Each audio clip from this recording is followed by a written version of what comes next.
I was having a coffee with the wife this morning, and she says to me, "Honey, having a stool in the bathroom to put my feet on whilst I drop absolute nukes would add a lot of value to my life." I say, "Oh really?" And then, like any normal man, I get to building one, record the process, and broadcast it for the internet to enjoy, and know the wife uses a poopy stool. I decided that for this project I was going to focus on expanding my skills and creating something unique. I believe it's important to stretch oneself to become better each day. This stool could have been super basic, but I wanted to make something more than that. We start off by getting the extra wood bin, not the scrap wood bin, because how we define things defines how we see it, and this is absolutely not scrap, it's tulip poplar. I got this tool a few years ago and have rarely used it.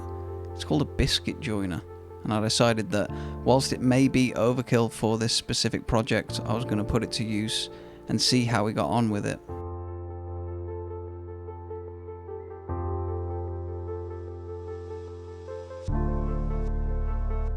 I'm not sure it's normal for the joiner to leave so much residue in the gaps, but we scooped it out with a chisel and it was no problem.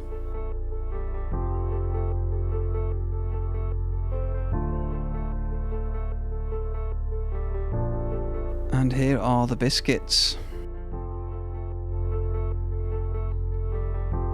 This is just regular Type Bond original.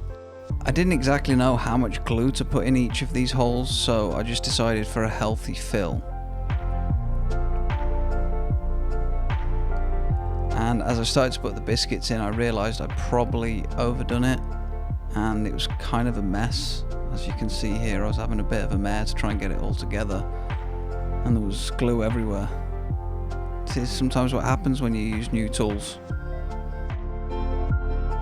But we persevered, and the final fit was actually pretty snug, and I was happy with it. I got it under clamps for the next hour or so.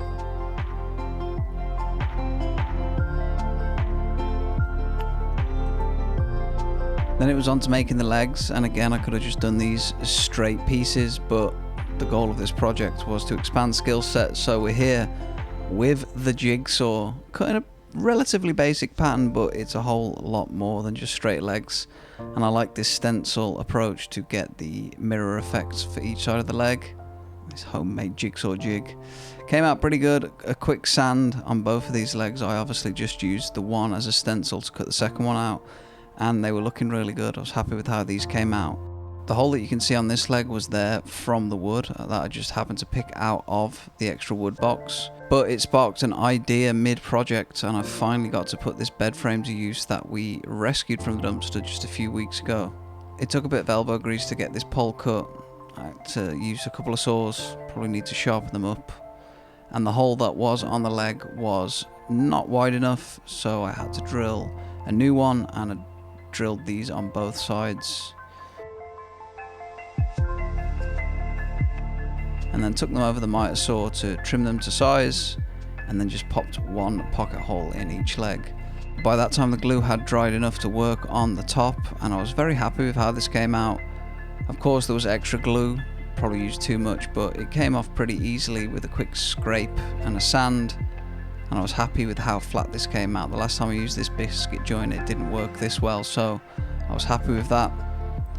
Gave it a quick trim on the miter saw to size. It was just a little bit too long for the size of blade, but a quick flip over and no problems.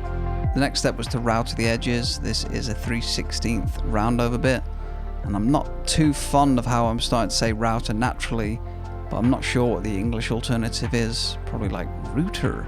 I'm gonna router these edges, but this is gonna give it a clean finish, and obviously this is gonna be moved around often in the bathroom, so having that hard edge wouldn't be very good. And the router didn't actually do the cleanest job. I'm not sure why. It worked better in the past, but I cleaned it up with the sander, and overall I was pretty happy with the finish. It was smooth, looked pretty good, and the board here is now starting to look really good. I was very happy. The next part of the project, again, is definitely an unnecessary step, but I do love myself some penmanship, and I was trying to expand skills here, so we're here, we're measuring out, and we're getting into the bold lettering. I decided that Every time the wife was going to use this stool, she may need some words of encouragement, as the feminine energy often does, especially when ripping a hoagie. So I thought I'd leave her some words of inspiration and get this etched on.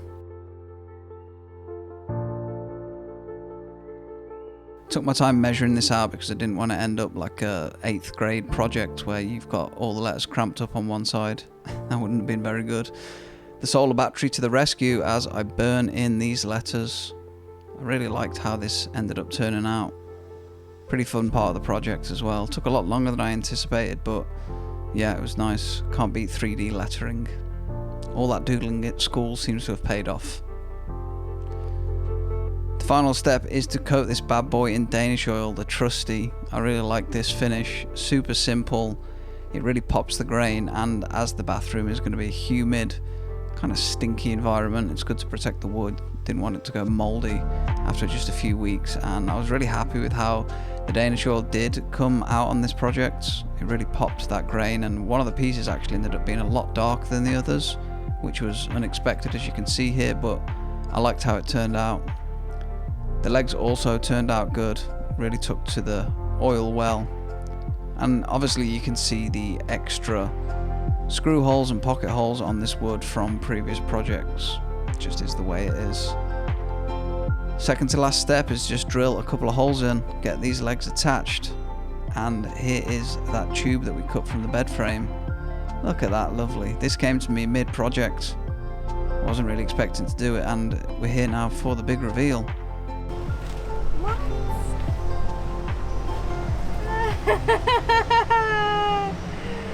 Honey! What? That's ridiculous. Look at that. That's so cool, honey. Wow. That's seriously so cool. Nice job. Now we just got to film you using it.